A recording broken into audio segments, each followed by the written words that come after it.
So in the last episode, I explained why I kept the documents, why it was important for me to hold on to them. And in this episode, I want to do something pretty simple and show you the language, why language matters, right? And hopefully you can come to your own conclusions. I think this is helpful, again, for not only people like myself, but people who are in this situation, people who have been in this situation. And for those of us who have eyes and discernment, we can look out for other people and prevent this situation from happening again, right? And I think that's important. So it's important because when people hear things or hear stories like this, they sometimes assume that what happened was simply just a misunderstanding. This was a mix-up. This was a matter of wrong interpretation. It wasn't what it looked like. That may be, they may say it was just a mentor relationship, right? Or they'll maybe say something like the messages are just normal pastor to youth communication. Instead of explaining it, I want you to read what was written. I want you to look at it for yourself. I think I want you to listen to your gut, not necessarily what you've been taught to believe. And this is where cognitive dissonance will come in. And you know, you have to resist the urge to lean into what you want to believe and what might be difficult for you to accept. Just look at what's in front of you, okay? This document is from December 2005, December 10, 2005. It highlights many things, but one sentence that, you know, I'm going to highlight, well, I'll just highlight a few sentences one at a time.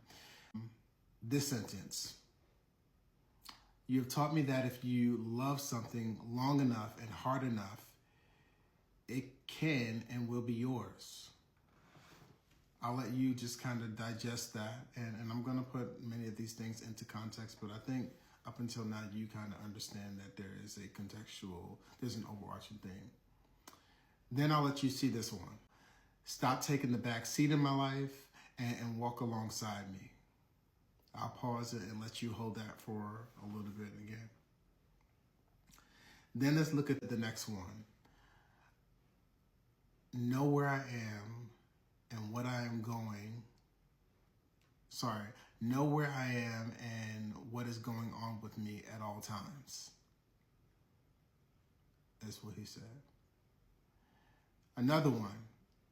John, I want you there. I need you there. And the last one I'll point out here is the I love you so much, John. I want you to sit with some of these for a little bit. I'll post the full text so that if you want to read the sentence before, read the sentence before or the sentence after, because you want to contextualize this even more so, I'll give you that liberty. Remember the context. I was a young person in church. He was my pastor.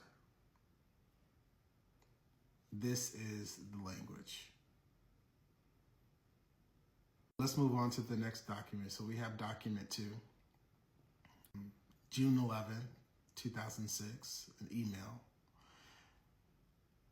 This is just another message, right? And he says, I don't want you to shy away from me because of my strong feelings for you.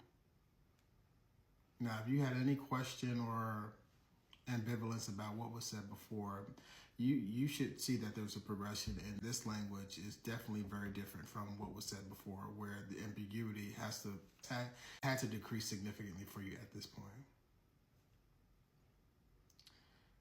Another message: my marriage is basically over.